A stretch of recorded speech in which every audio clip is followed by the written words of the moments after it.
Welcome to the D Post Sports Chat. I'm Drew Rubenstein here with Kristin Kurelic, and we're already in the last week of the prep football season. It seems kind of crazy to believe that, but University and Morgantown are both off in the final week before the playoffs begin. So we'll start off with one of the marquee matchups in Class Single A, Clay-Battelle hosting #1 Madonna. Madonna doesn't look like it's lost to an in-state team and have kind of rolled. How's this one going to play out? What does CB have to do to have a chance?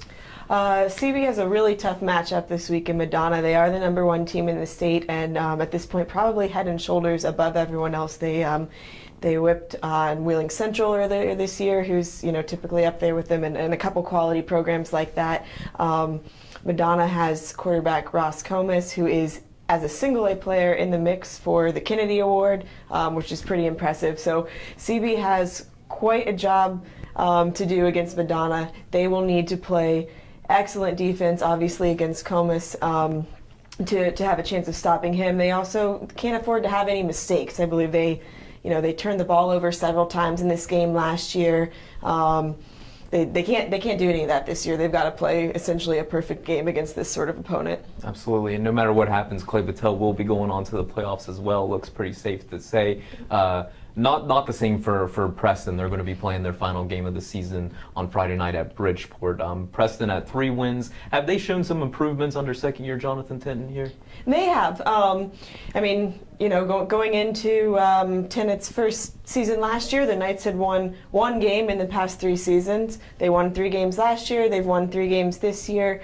And they are, I guess, They're not a joke anymore. They can compete. Some of those games that they lost this year were close games against some decent teams. Hampshire is a borderline playoff team that they barely lost to over at Hampshire. And Josiah News this year is a running back for them, just a junior, and he passed the 1,000-yard rushing mark this year, the second leading rusher in the area. They have some young talent, and they're showing potential for the future.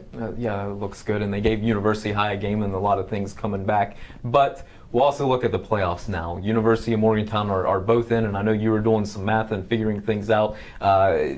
Obviously, there's still some games that could affect where Morgantown and University sit, but what have you kind of seen?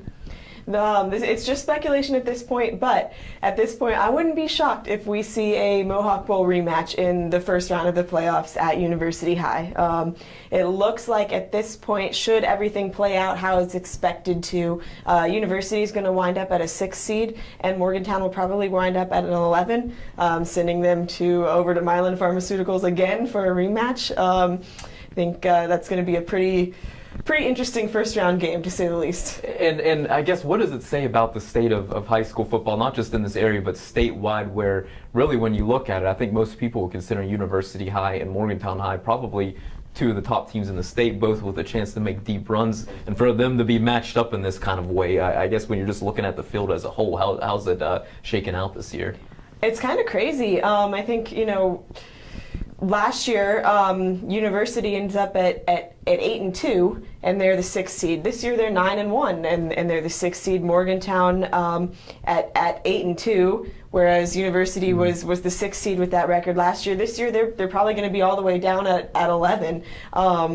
So that's kind of an interesting way to look at it. Again, I think maybe part of the issue is getting back into the scheduling issue that we discussed a few weeks ago, where they have good records, both teams, but they were hurt by the teams they had to schedule, so they don't quite have the points to be up as high as maybe they were. Last one along those lines there. Do you think it is wide open? Is there a team or 2 teams that kind of are in the driver's seat heading into the playoffs, or is this thing pretty wide open? I think it's really wide open. You've got Huntington going in as the top seed. They're undefeated. A good team, obviously, but then you've got Martinsburg, who, in my opinion, is still the team to beat until they're beaten. They haven't lost in the state since 2009. They'll be going in as a #2 seed.